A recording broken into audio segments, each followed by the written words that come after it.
Hello guys, welcome to movie medium.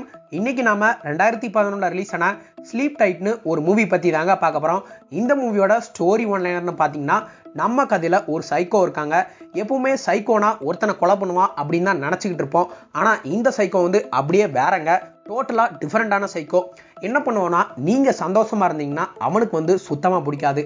அதாவது ஒருத்தவங்களோட சந்தோஷத்தை எப்படி கெடுக்கலாம் அப்படின்னு நினைக்கிறவங்க. அப்படிப்பட்ட சைக்கோவை பற்றி தான் இன்னைக்கு நாம் இந்த மூவியில் டீட்டெயில்டாக பார்க்க போகிறோம். சரி வாங்க கதைக்குள்ளே போகலாம்.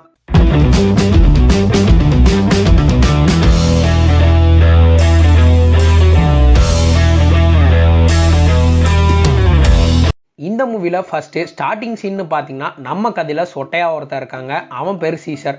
அவன் வந்து என் வாழ்க்கையில் எந்த ஒரு விஷயமும் தனக்கு சந்தோஷமாகவே நடந்ததில்லை, எனக்கு சந்தோஷம்னாலே என்னன்னு தெரியாது அப்படின்னு சொல்லிட்டு மாடி மேலே ஏறுறாங்க. நின்று தற்கொலை பண்ணிக்கலான்னு போகிறான். அப்புறம் பார்த்தா மணி 5 ஆகுது. அவன் வாட்சில் எஞ்சி பார்க்குறான். அது கனவுன்னு தெரிய வருதுங்க அவனுக்கு. பக்கத்தில் வந்து ஒரு பொண்ணு படுத்திருக்கு. நானும் அவனோட ஒய்ஃப்னு நினச்சேன். பக்கத்தில் வந்து ஒரு ஃபோட்டோ கொட்டுறாங்க. அந்த ஃபோட்டோவில் இந்த பொண்ணு கூட வேற யாரோ இருக்காங்க. அவன் யாருன்னு தெரிலங்க. நான் நினச்சேன் இந்த பொண்ணோட பாய் ஃப்ரெண்டோ இல்லை ஹஸ்பண்டோன்னு. நம்ம சொட்டா அப்படியே அவனோட பேக்லாம் எடுத்துகிட்டு லிஃப்ட்டை பிடிச்சி அப்பார்ட்மெண்ட் பேஸுக்கு போகிறாங்க. அங்கே அவனுக்கு தனியாக ரூம்லாம் கொடுத்துருக்காங்க. அப்படியே குளிச்சுட்டு கிளம்பி ரிசப்ஷன் டேபிளில் போய் உட்கார்றான். அப்போந்தாங்க தெரிய வருது இவன் வந்து இந்த அப்பார்ட்மெண்ட்டில் இருக்க ரிசப்ஷனிஸ்ட்டுன்னு. அப்புறம் அவனோட ரிசப்ஷன் வேலையை பார்க்குறாங்க. அங்கே உட்காந்துட்டு ஒரு 7:45 ஆகுது மணி. நம்ம சொட்டை கூட படுத்திருந்த அந்த பொண்ணு வருதுங்க. அவனும் ஆஃபீஸ் கிளம்புறா. திடீர்னு லிஃப்ட்டில் இருந்து ஒரு ஃபேமிலி வருது. ஒரு அப்பா, பொண்ணு, பையன் 3 பேர் வராங்க. அதில் அந்த சின்ன பொண்ணு இந்த சொட்டைகிட்ட வந்து பேசுது. என்ன பேசுகிறான்னா, இந்த மாதிரி எனக்கு காசு தா அப்படின்னு. இவனும் எதுவும் சொல்லாமல் காசை கொடுக்குறான். அப்புறம் இவங்க அப்பா வந்து கூப்பிடுறாரு, வா ஸ்கூலுக்கு போனான்னு. சரி இவனும் உடனே போயிடுவான்னு பார்த்தா ஜூஸை குடிச்சிட்டு நம்ம சொட்டை ரிசப்ஷன் டேபிளில் துப்பிட்டு போகிறாங்க. இவனும் எதுவும் சொல்லவே இல்லை, அமைதியாக இருக்கான், எதுவும் திட்டக்கூட இல்லைங்க. அப்புறம் நம்ம சொட்டை கூட இருந்தால ஒரு பொண்ணு, அந்த பொண்ணு கீழே இறங்கி வருது. அவளுக்கு எதுவுமே தெரியலை. இந்த பொண்ணு அவனுக்கு ஸ்டேஞ்சர் மாதிரி தான் தெரியுது. அப்போ தான் தெரிய வருது இவன் டெய்லி அந்த பொண்ணுக்கே தெரியாமல் போய் அவ கூட தங்குறான், ரூமில் இருக்கான் அப்படின்னு இதிலிருந்து தெரிய வருது. அப்புறம் ஒரு பாட்டி வருது நாய்க்குட்டியோட.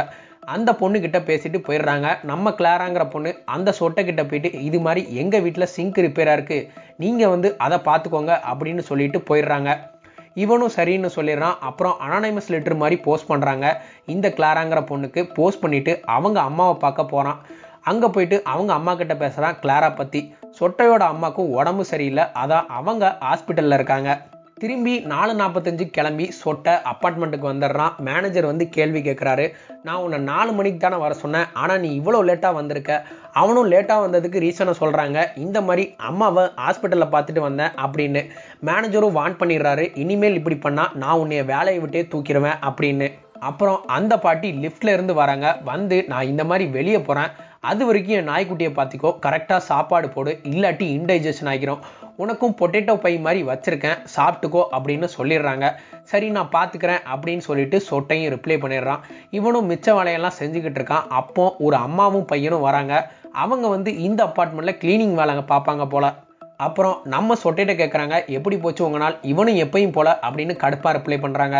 அப்புறம் நம்ம பாட்டி வீட்டுக்கு போயிட்டு நாய்க்கு சாப்பாடு போடுறான். இவனுக்கு சொன்ன அந்த பொட்டேட்டோ பை ஒரு மாதிரி கெட்டு போயிருந்தது, அதை குப்பையில் தூக்கி போட்டுறான். அப்புறம் திருப்பி பேஸ்மெண்ட்டுக்கு வரான். இவன் வேலையெல்லாம் முடிச்சுட்டு மறுபடியும் பேக்கை எடுத்துகிட்டு அந்த பொண்ணோட வீட்டுக்கு போயிடுறாங்க. நானும் அந்த பொண்ணு சொன்னாலே சிங்கை க்ளீன் பண்ணி வைப்பான்னு பார்த்தா அப்போந்தாங்க தெரிய வருது அந்த வீட்டில் இவன் மறைஞ்சு வாழ்கிறான். ஏன்னா அந்த பொண்ணு வர ஆஃபீஸில் வேலைலாம் முடிச்சுட்டு நம்ம சொட்டை போட்ட லெட்டரையும் பார்த்துட்டு கிழிச்சு குப்பையில் போட்டுறாங்க.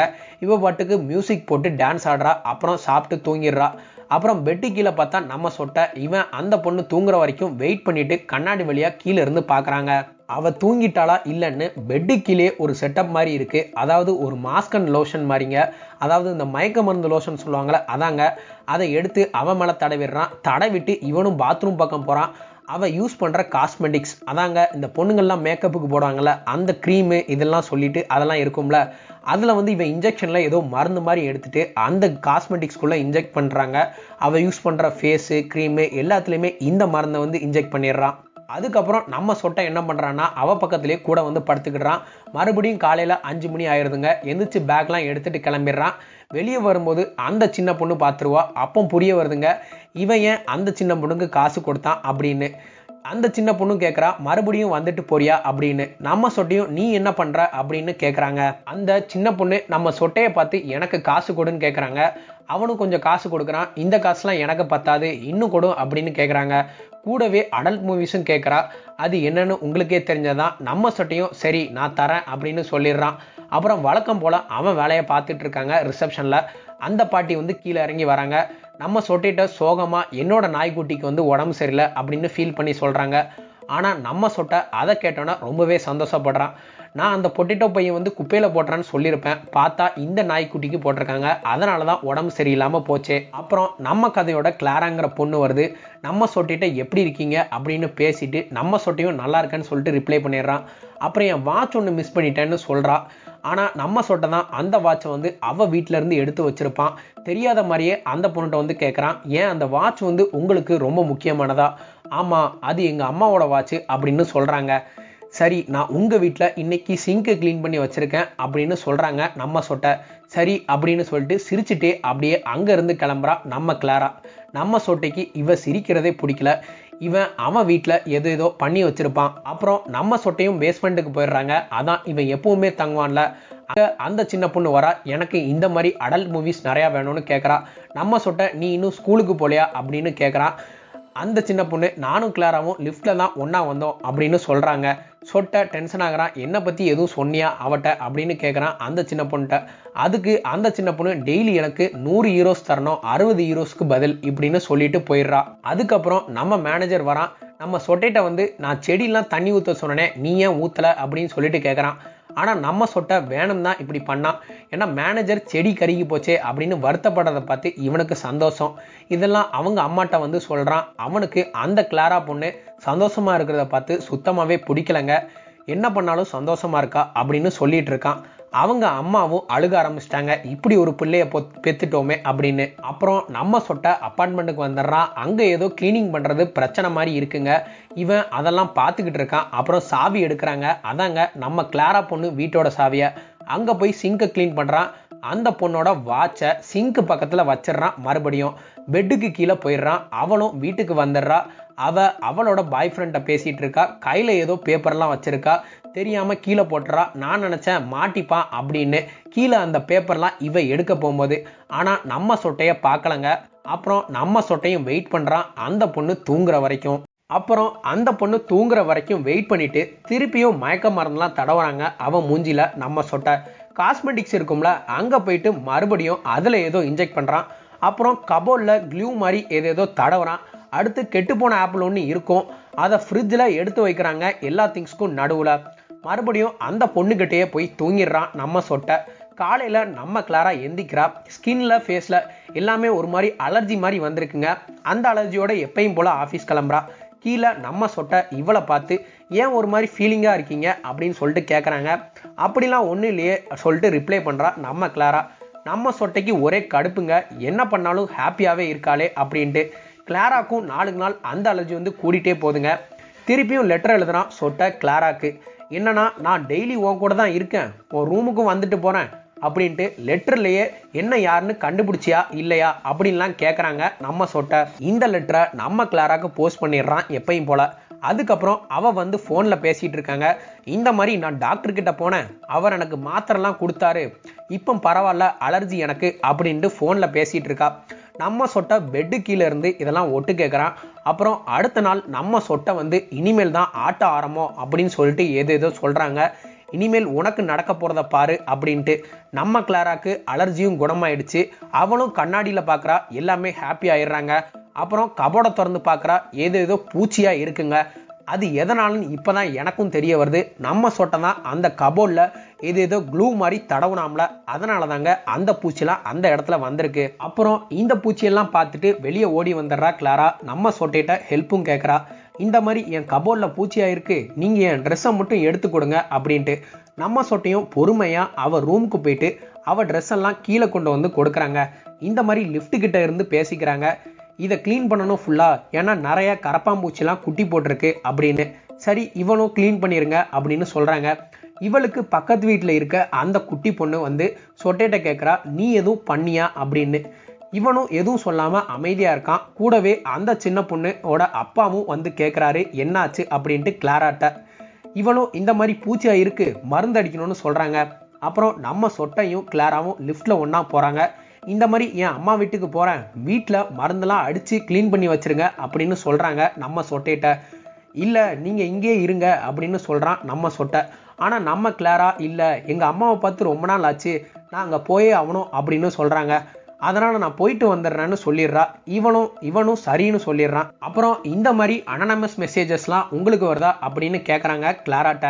கிளாரா உடனே உங்களுக்கு எப்படி தெரியும் இதெல்லாம் அப்படின்ட்டு கேட்குறாங்க. நம்ம சொட்டை உடனே அதான் அந்த பாட்டி வெரோனிகா சொன்னாங்கன்னு சமாளிச்சிடுறான். கிளாராவும் நான் இந்த மாதிரி போலீஸ்கிட்ட கம்ப்ளைண்ட் கொடுத்துருக்கேன், அவங்க சீக்கிரமாக கண்டுபிடிச்சிருவாங்கன்னு சொல்கிறா. எனக்கு தெரிஞ்சு அவன் இந்த பில்டிங்குள்ளே தான் இருக்கான், ஏன்னா அப்பந்தான் தெரிய வரும் நான் இங்கே இருக்கேன்ட்டு. அப்புறம் இனிமேல் மெசேஜ் வருமானு என்னன்னு தெரியலையே யோசிச்சு சொல்கிறாங்க.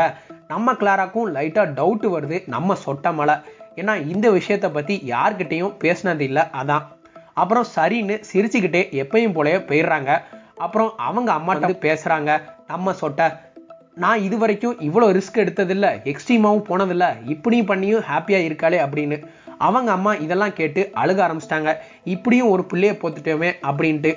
அவளோட சந்தோஷத்தை எப்படியாவது போக்கிடுவேன் அப்படின்னு சொல்கிறாங்க. மறுபடியும் அப்பார்ட்மெண்ட்டுக்கு வந்துடுறான், மருந்தெல்லாம் அடிக்கிறான் கிளாராவோட வீட்டில். இந்த மாதிரி ஓனர் வந்து உனக்கு 1 month தான் டைம், அதுக்குள்ளேயும் வேலையை விட்டு கிளம்பிடு, உன்ன மாதிரி ஒரு ஆளெல்லாம் என்னால் வச்சிருக்க முடியாது அப்படின்னு சொல்கிறாருங்க நம்ம சொட்டையிட்ட. அதுக்கப்புறம் கொஞ்ச நேரம் கழிச்சு இவன் ரிசப்ஷனில் உட்காந்துட்டு இருக்கும்போது போலீஸ் வருது. இந்த மாதிரி அந்த கிளாரா பொண்ணு கம்ப்ளைண்ட் பண்ணியிருந்தால அதாங்க போலீஸும் அங்கே இருக்க ஒரு சில பேரை விசாரிக்க கூப்பிடுறாங்க. அதில் இவனும் ஒருத்தன். எப்படி இந்த நம்பரில் மெசேஜஸ் வருது, அந்த ஐபி அட்ரஸ்லாம் சர்ச் பண்ணிட்டு இருக்கும்போது அதுக்கப்புறம் அந்த கிளீனிங் பண்ணுறவங்க இருக்காங்கல்ல, அவங்க அந்த அம்மாவோட பையன் கபோர்டில் இருந்து நிறைய அனானிமஸ் லெட்டர்ஸ்லாம் எடுக்கிறாங்க. இந்த சொல்லிட்டு தான் அவங்க கபோர்டில் வந்து வச்சுருக்கான், ஏன்னா அவங்கள மாட்டி விடணும் அப்படின்ட்டு. அதுக்கப்புறம் குட்டி ஃபோன் ஒன்று இருக்குது, அதை செக் பண்ணுறாங்க போலீஸ். இவன் தான் அந்த மெசேஜஸ்லாம் அனுப்பியிருக்கான் அப்படின்ட்டு இந்த பையனை வந்து பிடிச்சிட்டு போயிடுறாங்க. சொட்டைக்கு ஒரே ஹாப்பிங்க இதை பார்த்தோன்னே. கிளாராக்கு ஃபோன் பண்ணி இந்த மாதிரி க்ளீன் பண்ணிட்டா உங்கள் ரூமை ரெடி அப்படின்னு சொல்கிறாங்க நம்ம சொட்டை. சரின்னு சொல்லிடுறா கிளாரா. சொட்டையும் யோசிச்சுட்டு ஃபோனை வச்சிடறான் அங்கேயே. அதுக்கப்புறம் எப்பயும் போல் நம்ம சொட்டை பெட்டு கீழே அவள் வீட்டில் போய் படுத்துக்கிறான். வெயிட் பண்ணிவிட்டு அவள் வருவாளா இல்லை மாட்டாளான்னு பார்த்துக்கிட்டு இருக்கான். கிளாரா மிட் நைட் போல் வீட்டுக்கு வராங்க. கூடவே பாய் ஃப்ரெண்டையும் கூட்டிகிட்டு வரா. அதாங்க அந்த ஃபோட்டோவில் கூட வேற யாரோ இருக்காங்கன்னு சொன்னோம்ல, அது இந்த கிளாரா பொண்ணோட பாய் ஃப்ரெண்ட் தாங்க. சரி இவங்க 2 பேரும் அப்படி இப்படின்னு நைட்டு இருக்காங்க. நம்ம சொட்டை இதை எக்ஸ்பெக்ட் பண்ணவே இல்லை.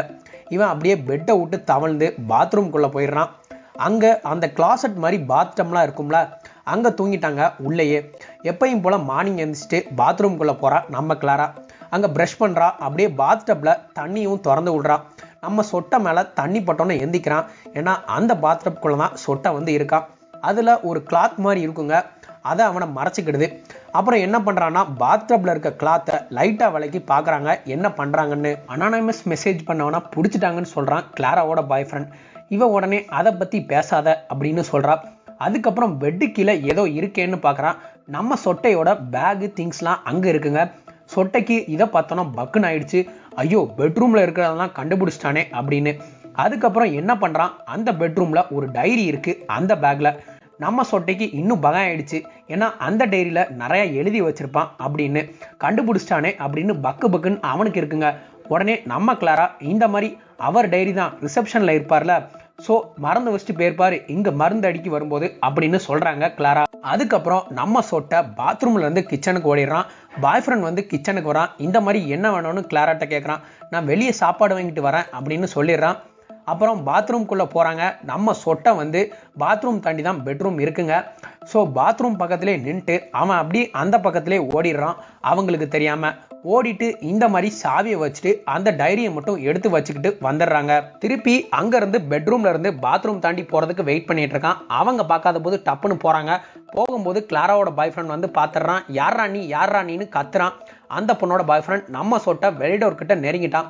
அப்போ டோரில் வந்து சாவி போடுறான், ஒர்க் ஆகலை. சரி அதுக்கப்புறம் என்ன பண்ணுறான்னா சாவி வந்து போட முடியலைங்க. அவள் பாய் ஃப்ரெண்ட் வந்து இங்கே வந்துடுறான். நீ எப்படி உள்ளே வந்தான்னு சொட்டையை பார்த்து கேட்குறான். அங்கே கிளாரா பொண்ணு வந்துடுறா. உடனே நம்ம கிளாரா இவர் அந்த மருந்து அடிக்க வந்தவர் நான் சொன்னோம்ல அப்படின்னு சொல்கிறா. சரி இப்போ எதுக்கு வந்தீங்கன்னு சொட்டையை பார்த்து கேட்குறா கிளாரா. இந்த மாதிரி அந்த பாட்டி சாவி கேட்டுகிட்டே இருக்காங்க. என் திங்ஸ் எல்லாம் இங்கே தான் இருக்குது, சாவியும் அந்த ஸ்பேர்க்கையும் கேட்டுக்கிட்டே இருக்காங்க. அதனால தான் உள்ளே வந்தேன் அப்படின்னு சொல்கிறா. சரி, இவனும் திங்ஸ்லாம் எடுத்து சொட்டையிட்ட வந்து கொடுத்துட்றா. பாய் ஃப்ரெண்டுக்கு இவன் மேலே கொஞ்சம் சந்தேகமாக தாங்க இருக்குது. எப்படி நீ உள்ளே வரலாம், இவன் இந்த மாதிரி சொன்னோன்னே கொஞ்சம் காமாயிடுறாங்க கிளாரா இந்த மாதிரி சொன்னோன்னே. அதுக்கப்புறம் கிளாரா திங்ஸ்லாம் எடுத்துகிட்டு வந்து கொடுத்தோன்னே இப்போ கொஞ்சம் பெட்டராக ஃபீல் பண்ணுறீங்க போல் அப்படின்னு சொல்லிட்டு பாய் ஃப்ரெண்ட்டை வந்து சாரி சொல்கிறாங்க நம்ம சொட்டை. ஏன் உங்கள் மேலே ஈரமாக இருக்குது அப்படின்னு பாய் ஃப்ரெண்ட் வந்து சொட்டையை பார்த்து கேட்குறான். இந்த மாதிரி பைப் ரிப்பேர் பண்ணும்போது ஈரமாயிருச்சு அப்படின்னு சொல்கிறாங்க நம்ம சொட்டை. அப்புறம் கீழே அவன் பேஸ்மெண்ட்டுக்கு போகிறான். அதான் எப்பயும் தங்குவாம்ல, அங்கே போனோன்னே ஹவுஸ் ஓனர் வந்து இந்த மாதிரி 15 நாள் தான் டைம், அதுக்குள்ளேயும் காலி பண்ணணும்னு சொல்கிறாரு. இவன் திங்ஸ்லாம் எடுத்து வச்சுட்டு இருக்காங்க. 15 நாள் இருக்கே, என்ன பண்ணுறதுன்னு தெரியாமல் யோசிச்சுட்டு இருக்கான். அதுக்கப்புறம் அந்த வெரோனிகா பாட்டி வருது. இந்த மாதிரி சேடாக ஃபீல் பண்ணுதுங்க, நீ போகிறத நினச்சி எனக்கு ரொம்ப வருத்தமாக இருக்குது அப்படின்லாம் சொல்கிறாங்க. நம்ம சொட்டையும் உங்களுக்கு குழந்தையே இல்லாது எனக்கு ரொம்ப வருத்தமாக இருக்குது அப்படின்லாம் சொல்கிறாங்க. ஏன் நீங்கள் இவ்வளோ நாள் தனியாக இருக்கீங்க, இந்த அப்பார்ட்மெண்ட்லேயே இவ்வளோ நாள் கிட்ட வேஸ்ட் பண்ணிட்டீங்க அப்படின்னு இந்த மாதிரி ஒரு ஃபீலிங்காக சொல்கிறாங்க. அவங்கள ஹர்ட் பண்ணுற மாதிரியும் சொல்கிறான். இந்த மாதிரி நீங்கள் லோன்லியாக இருக்கீங்க, யாரையும் இங்கே நம்பாதீங்க, அது மாதிரி உங்களுக்கு குழந்தை இருக்குன்னு சொல்கிறீங்க, அது நாய்க்குட்டிங்க, நாய்க்குட்டியெல்லாம் குழந்தையெல்லாம் எடுத்துக்க முடியாது. இந்த பாட்டியும் ஒரு மாதிரி ஃபீல் பண்ணிட்டு போகிறாங்க. அப்புறம் நம்ம கிளாராவும் பாய் ஃப்ரெண்டு வராங்க. இந்த கிளாரா பொண்ணு அந்த பாட்டியை பார்த்து என்னாச்சுன்னு கேட்குறா. அவங்களும் ஒன்றும் சொல்லாமே போயிடுறாங்க. ரொம்பவே ஹர்ட் பண்ணிட்டாங்க நம்ம சொட்டை. அந்த கிளாரா பொண்ணு வந்து சொட்டைக்கிட்ட இந்த மாதிரி வெளியே போயிட்டு வரேன், டாக்டர்கிட்ட அப்பாயின்மெண்ட் வாங்க அப்படின்னு சொல்கிறாங்க. இந்த மாதிரி வர 2-3 நாள் ஆகும் அப்படின்னு சொல்கிறா. கூடவே நம்ம பாய் ஃப்ரெண்டையும் கூட்டிகிட்டு போயிடுறா. அப்புறம் மாடிக்கு போயிடுறாங்க. தற்கொலை பண்ணிக்கலான்னு முடிவே பண்ணிட்டான், எனக்கு சந்தோஷமாகவே வாழ்க்கையில் நடக்க மாட்டேங்கி அப்படின்லாம் சொல்கிறாங்க. அப்படியே கீழே பார்க்குறான். கிளாராவும் பாய் ஃப்ரெண்டும் வராங்க. இவங்களை பார்த்தோன்னே என்ன நினச்சான்னு தெரில, திருப்பியும் கீழே வந்துட்டான். அப்புறம் பார்த்தா கிளாராவும் பாய் ஃப்ரெண்டும் அடிச்சுக்கிறாங்க. எதுக்கு சண்டை போடுறாங்கன்னு தெரிலங்க. அப்புறம் பார்த்தா கிளாரா வந்து பிரெக்னண்டாக இருக்கான்னு சொல்கிறா. பாய் ஃப்ரெண்டும் உடனே நம்ம சேஃபாக தானே எல்லாமே பண்ணோம், ஆனால் எப்படி ஆச்சுன்னு கேட்குறான். நான் உன்னை பார்த்து 6 வாரம் ஆச்சு, அப்போ நீ என்ன நம்பலையான்னு கேட்குறா கிளாரா. இல்லை 4 வாரத்துக்கு முன்னாடி இருந்து தான் டாக்டர் சொல்கிறாரு. இவங்க 2 பேருக்கும் நடுவில் சண்டை போது மேபி பாசிபிளாக இருக்கலான்னு சொல்கிறா நம்ம கிளாரா. அப்படியே பெட்டு கீழே பார்த்தா நம்ம சொட்டை எல்லாத்தையும் ஒட்டு கேட்டுட்டு இருக்காங்க. இந்த டைமில் இவங்க 2 பேர் தூங்குனதுக்கப்புறம் 2 பேர் மேலேயும் மயக்க மருந்தை போட்டு என்ன பண்ணுறான்னா இவங்க 2 பேருக்கும் நடுவில் வந்து தூங்கிக்கிறாங்க நம்ம சொட்டை. அதுக்கப்புறம் காலையில் எப்பயும் போலமே சீக்கிரமாக எந்திக்கிறான். கீழே பேஸ்மெண்ட்டுக்கு போயிடுறான். கொஞ்ச நேரம் கழிச்சு பாய் ஃப்ரெண்ட் வரான். இன்னும் வீட்டில் பூச்செல்லாம் இருக்குது, கொஞ்சம் க்ளீன் பண்ண முடியுமான்னு கேட்குறான். நம்ம சொட்டையும் எல்லாம் மருந்து க்ளவுஸ்லாம் எல்லாம் எடுத்துகிட்டு போகிறாங்க. வீட்டுக்குள்ளே போனதுக்கப்புறம் நம்ம சொட்டை என்ன எங்கேயும் பூச்சியை காணோம் அப்படின்னு பாய் ஃப்ரெண்டை கேட்குறான். பெட்ரூமில் பாருங்கள் இருக்கும் அப்படின்னு சொல்கிறான். அங்கே பார்த்தா பெட்ரூமே திருப்பி போட்டிருக்கான். அங்கே அவன் திங்ஸ்லாம் இருக்குங்க, ஊசி இன்ஜெக்ஷன் என்னென்னமோ இருக்குது. அதெல்லாம் நம்ம பாய் ஃப்ரெண்ட் வந்து கண்டுபிடிச்சிட்டான். உடனே பாய் ஃப்ரெண்ட் என்ன இங்கே அடிக்கடி வருவ போல அப்படின்லாம் சொல்லிட்டு நம்ம சொட்டையிட்ட கேட்குறாங்க. சொட்ட உடனே ஆமாம் 5 வாரமாக வரேன்னு சொல்கிறான். அப்போ நீ தான் ஏதோ பண்ணியிருக்க அப்படின்னு பாய் ஃப்ரெண்ட் கண்டுபிடிச்சிட்டான். கிளாரா சொன்ன அதே டைலாக்கை இங்கேயும் சொல்கிறான் நம்ம சொட்டை, மேபி பாசிபிள்னு சொன்னோன்னே இவங்க 2 பேரும் அடிச்சுக்கிறாங்க. கண்ணாடி பீஸ் ஒன்று வச்சு நம்ம பாய் ஃப்ரெண்ட் சொல்லியே முடிச்சிடுறான். பாடி அப்படியே அங்கேருந்து பாத்டப்பில் போட்டு அந்த க்ளவுஸ் போட்டிருக்கனால ஃபிங்கர் பிரிண்ட் எதுவும் படலைங்க. ஸோ கத்தியை தூக்கி இவன் கையில் வச்சுட்டு சவரை திறந்து விட்டு ஓடிடுறான் அங்கேருந்து. அப்புறம் போலீஸ்லாம் வராங்க. சொட்டையை கூட்டிகிட்டு மேலே போய் காட்டுறாங்க. இந்த மாதிரி நடந்திருக்கு. அவனும் சொல்கிறான், நான் இந்த மாதிரி இனிமேல் இங்கே ஒர்க் பண்ண போகிறதில்ல, என்ன தூக்க போகிறாங்க, என்கிட்ட எதுவும் கேட்காதீங்கன்னு சொல்கிறான். போலீஸ் இன்வெஸ்டிகேஷன் பண்ணுறாங்க. இவரை தெரியுமா உங்களுக்கு அப்படின்லாம் கேட்குறாங்க. எஸ் ரீசெண்டாக தெரியும். அப்பார்ட்மெண்ட் கீ அசஸ் பண்ணுற எபிலிட்டி உங்களுக்கு இருக்கான்னு கேட்குறாங்க. இருந்துச்சு, இப்போ இல்லை அப்படின்னு சொல்கிறான் நம்ம சொட்டை. கிளாரா கிட்ட நான் போய் பேசலாமா, அவங்க சேடாக இருக்காங்க. போலீஸ் உடனே அது உங்கள் வேலை இல்லை அப்படின்லாம் சொல்கிறாங்க, நாங்கள் பார்த்துக்குறோம். அப்புறம் அந்த சின்ன பொண்ணு பார்க்குறா. அவளுக்கு தெரியுது இவன் தான் ஏதோ பண்ணியிருக்கான். அப்புறம் சின்ன பொண்ணு வெயிட் பண்ணிகிட்டு இருக்கா, இவன் ஏதாவது காசு தருமா அப்படின்ட்டு. சொட்டை வந்து சின்ன பொண்ணு ரூம்லையும் இருந்து அங்கே அவங்க அப்பா அம்மாவையும் மயக்க மருந்து தடவிருக்கான் மூஞ்சியில். அப்புறம் மயக்க மருந்து போட்டு அவங்க அம்மா அப்பாவை மயக்க நிலை கொண்டு போயிடுறான். இந்த சின்ன பொண்ணை தூக்கி ஜன்னல் பக்கத்தில் வச்சு மிரட்டுறாங்க. உன்னை நான் இப்போ கீழே தூக்கி போட்டுருவேன் அந்த மாதிரி பண்ணுறான். சின்ன பொண்ணு ரொம்பவே பயப்படுது. உனக்கு தெரியும்ல கிளாராவை எந்த மாதிரிலாம் பண்ண அப்படின்னு, எவ்வளோ எக்ஸ்ட்ரீமாக போனான்னு உனக்கே தெரியும். உன்னையும் அப்படி பண்ண எனக்கு ஒரு நிமிஷம் கூட ஆகாது, எனக்கும் பண்ண தெரியும் அப்படின்லாம் ஒரு மாதிரி சொல்லி மிரட்டுறாங்க. இந்த மாதிரி உன் social media access, Twitter profile எல்லாமே எனக்கு தெரியும், எல்லாத்தையும் நான் நோட் பண்ணிட்டு வரேன் அப்படி இப்படின்னு சொல்லி பயங்கரமாக அந்த சின்ன பொண்ணை மிரட்டுறான். அப்புறம் அந்த பாய் ஃப்ரெண்டை கொண்டதும் நான் தான் அப்படின்லாம் ஒரு மாதிரி சொல்கிறாங்க. இது தெரிஞ்சோன்னா அந்த சின்ன பொண்ணு ரொம்பவே ஷாக் ஆயிடுறா. ஒரு மாதிரி பயப்படுறாங்க. நல்லா எதிர்த்து பேசுகிற பொண்ணு அந்த டைமில் ரொம்பவே அவனுக்கு அடங்கி அமைதியாகவே இருக்கா. ரொம்பவும் பயப்படவும் ஆரம்பிக்கிறாங்க அந்த டைம்லேருந்து. அதுக்கப்புறம் அங்கே இருந்த பூந்தொட்டியை தூக்கி போடுறான். போட்டு இவன் வந்துடுறான். அப்புறம் இவன் பேஸ்மெண்ட்டுக்கு போலீஸ் வராங்க. இந்த மாதிரி உங்கள் இடத்த செக் பண்ணணும், நான் கிளம்ப போகிறேன்னு சொல்கிறான் சொட்டை. ஏன் இவ்வளோ சீக்கிரமாக கிளம்புறீங்க போலீஸ் கேட்குறாங்க. இல்லை நாங்கள் இருந்து எதுவும் பண்ண போகிறதில்ல, சரி நாங்கள் உங்கள் பேஸ்மெண்ட்டையாவது சர்ச் பண்ணிக்கிறோன்னு சொல்கிறாங்க. சரி பண்ணுங்கன்னு சொல்லிடுறா நம்ம சொட்டை. இந்த மாதிரி சொட்டைகிட்ட கேட்குறாங்க, கிளாராவோட பாய் ஃப்ரெண்டை எத்தனை நாளாக தெரியும் அப்படின்னு. இல்லை இப்போ ரீசெண்டாக தான் தெரியும்னு சொல்கிறான். நாங்கள் கிளாரா வீட்டில் பார்த்தோம், உங்கள் ஃபிங்கர் பிரிண்ட்ஸாக நிறைய இருந்துச்சு. ஆமாம், கொஞ்ச நாளைக்கு முன்னாடி அவன் உங்கள் வீட்டில் போயிட்டு மருந்தெல்லாம் அடித்து இந்த மாதிரி பூச்செல்லாம் க்ளீன் பண்ணோம். ஓ ஆமாம்ல, கிளாராவும் சொன்னாங்க. நீங்கள் 2 பேரும் சந்திச்ச விதம் கொஞ்சம் ஸ்ட்ரேஞ்சாக இருந்துச்சு, அதுவும் சொன்னாங்க. ஆமாம், வெரோனிகா அவங்க வந்து கீ கேட்டாங்க. ஸோ அசஸ் பண்ணி அவங்க வீட்டுக்குள்ளே உள்ளே போக தான் இருந்துச்சு அப்படின்னு சொல்கிறாங்க. அப்புறம் இந்த மாதிரி சொல்கிறான் அந்த போலீஸ்கிட்ட, அவங்க 2 பேருக்குள்ளே ஏதோ பிரச்சனை போல். ஆமாம், உனக்கு எப்படி தெரியும் அப்படின்னு போலீஸ் வந்து கேட்குறாரு. இல்லை அன்னைக்கு ஏதோ பார்க்கும்போது பிரச்சனை மாதிரி தான் போயிட்டு இருந்தது, அதான் சொன்னேன்னு சொல்கிறாப்புல. அப்போ அந்த போலீஸ் கேட்குறாரு, அப்போ உனக்கு என்ன பிரச்சனைன்னு தெரியுமா அப்படின்னு கேட்குறாருங்க. இல்லை எனக்கு எதுவும் தெரியாது, அவங்க ஏதோ பிரச்சனை பற்றி பேசிகிட்டு இருந்தாங்க, ஏதோ பிரச்சனை மாதிரி தெரிஞ்சதுன்னு சொல்கிறான் சொட்டை. வேணும்னா நீங்கள் அந்த பொண்ணுக்கிட்டே கேட்டு பாருங்க, இல்லாட்டி பக்கத்து வீட்டில் அந்த குட்டி பொண்ணு இருக்கும், அந்த பொண்ணுகிட்ட கேட்டு பாருங்கன்னு சொல்கிறான். போலீஸும் சரின்னு சொல்கிறாங்க. கேட்டு பார்த்தோன்னா சூசைட் தான் முடிவு பண்ணிட்டாங்க. இந்த கேஸை க்ளோஸும் பண்ணிடுறாங்க. சூசைட்னு நினச்சிட்டு போயிட்டாங்க அந்த இடத்த விட்டு. அப்புறம் குட்டி பொண்ணு அவங்க அப்பா அவ தம்பிலாம் ப்ளே பண்ண போகிறாங்க. எப்பயும் வாக்கிங் மாதிரி போகிறாங்க, அப்படியே போயிடுவாங்க அவங்க. இப்போ இந்த சீசர் அவனோட திங்ஸ்லாம் எடுத்து வைக்கிறான். பேக் பண்ணிவிட்டு எங்கேயோ போகிற மாதிரி எடுத்துகிட்டு போகிறாங்க. அந்த கிளாரா பொண்ணு வரா. அவங்க அம்மாவோட அழுதுகிட்டே வராங்க. கிளாரா எப்படி இருக்கீங்க, சாரி இப்படி என்னென்னமோ பேசுகிறாங்க நம்ம சொட்டை. அப்புறம் கதவை திறந்து விடுறான். அவங்க அம்மா தேங்க்ஸ் சொல்கிறாங்க, இவ்வளோ நாள் ஹெல்ப் பண்ணது கிளாராக்காக அப்படின்னு சொல்லிட்டு கிளம்பிடுறாங்க. இவன் கிளாரா உங்களோட பழைய ஸ்மைலை பார்க்கணுன்னு சொல்கிறான். அவளும் அப்படியே அழுதுகிட்டே போயிடுறா. அப்புறம் ஹவுஸ் ஓனர் நீ நினச்சதை செஞ்சுட்டல அப்படின்னு திட்டுறாரு. அப்புறம் அவரோட கார் மேலே பூந்தட்டியை போட்டது நம்ம சொட்டதாங்க. அவரோட காரை வந்து ஏற்றிட்டு இருக்காங்க ரிப்பேர் பண்ணுறதுக்காக ஒரு ட்ரக்கு மேலே. அப்புறம் கொஞ்ச நாள் கழிச்சு அந்த கிளாரா பொண்ணுக்கு மறுபடியும் லெட்டர் எழுதுறான். சீசர் புக்கை வச்சு எழுதுறாங்க, அதை அவளுக்கு சென்ட் பண்ணுறான். அப்புறம் பார்த்தா கிளாராக்கு குழந்தை பிறந்திருக்கு, ஜாலியாக இருக்கா. இவன் எழுதின இந்த லெட்டரில் என்ன சொல்கிறான்னா, இந்த மாதிரி உன்னைய மீட் பண்ணன அது உனக்கே தெரியாது மெம்மே அப்படிதான் அந்த லெட்டரில் கூப்பிடுவான். பட் இவளுக்கு அந்த பேர் சுத்தமாக பிடிக்காது, அது உனக்கு பிடிக்காதுன்னு தெரியும்னு சொல்கிறான். இந்த மாதிரி நாம் சந்திச்சுக்கிட்டோம் அப்படின்னு லெட்டரில் சொல்கிறாங்க. நாம் எவ்வளோ நாள் ஒன்றா இருந்தோன்னு தெரியுமா, இப்படி என்னென்னமோ சொல்லிட்டு இப்போ தெரியுதா நாம் ஸ்பெண்ட் பண்ண நம்மளோட உழைப்பு அப்படின்னு சொல்கிறா. அந்த குழந்தைய காட்டுறாங்க. அவள் அழுகிறா. நீ என்ன பண்ணணுமோன்னு பண்ணிக்கோ சொல்கிறா கிளாரா. இப்படி இப்போ நீ என்ன கண்டுபிடிச்சிருப்பேன்னு நினைக்கிறான்னு சொல்கிறான். இவளுக்கு என்ன பண்ணுறதுனே தெரில. அவள் கண்டுபிடிச்சாலா இல்லையா அப்படின்னு எதுவுமே தெரிலங்க. இவன் எங்கேயோ இருந்துட்டு சேவ் பண்ணிட்டே அந்த லெட்டரில் எழுதியிருக்க ஸ்டோரியை சொல்கிற மாதிரி அப்புறம் கிளாரா அழுகிறத காட்டி அதோட இந்த படத்தை வந்து முடிக்கிறாங்க. இந்த மாதிரி கேரக்டர் மட்டும் தயவு செஞ்சு நம்ம வாழ்க்கையில் பார்த்துடவே கூடாதுங்க. நம்ம சந்தோஷத்தை கெடுக்கிற மாதிரி இப்படி ஒரு சைக்கோவை பார்த்ததும் இல்லை, சைக்கோ மூவியும் பார்த்ததில்லை. நம்மளை கொல்ற மாதிரி இந்த கில்லர் வந்து இருக்கான். இந்த ஃபிலிமில் கேரக்டர்ஸை வந்து ஈஸியாக புரிஞ்சுக்கணுதுக்காண்டி ஒரு சில வேர்ட்ஸ் வந்து யூஸ் பண்ணியிருப்பேன் சொட்டை அப்படின்ட்டு. அதெல்லாம் உங்களுடைய புரிதலுக்காண்டி தாங்க, வேற ஒன்றும் இல்லை. இந்த மாதிரி ஃபிலிம் எக்ஸ்பிளேஷன் பண்ணுறது எங்களுக்கு ஃபஸ்ட் டைம்ங்க. ஏதாவது இம்ப்ரூவ் பண்ணணும் அப்படின்னா கமெண்ட் செக்ஷனில் மறக்காமல் சொல்லுங்கள். உங்களுடைய சஜஷன்ஸ் எங்களுக்கு வந்து தேவைங்க. மற்றபடி நம்ம சேனலுக்கு கண்டிப்பாக நீங்கள் சப்போர்ட்டை கொடுத்துட்டே இருங்க. இந்த ஃபிலிம் எக்ஸ்பிளேஷன் பிடிச்சிருந்தா லைக் பண்ணுங்கள். நீங்கள் பண்ணுற லைக் சப்ஸ்கிரைப்லாம் எங்களுக்கு நெக்ஸ்ட் வீடியோ பண்ண ஒரு சின்ன மோட்டிவேஷனாக இருக்கும். அப்புறம் உங்களுக்கு ஏதாவது புரியாத படங்கள் ஏதாவது இருந்தால், நீங்கள் பார்த்த படங்களுக்கு ஏதாவது ஃபிலிம் எக்ஸ்பிளேஷன் கொடுக்கணும்னா கமெண்ட் செக்ஷனில் மறக்காமல் சொல்லுங்கள். அதையும் நாங்கள் பண்ணுறோம். நெக்ஸ்ட் வீடியோவில் உங்களை சந்திக்கிறேன். ஸ்டே டியூன்டா இருங்க. பை.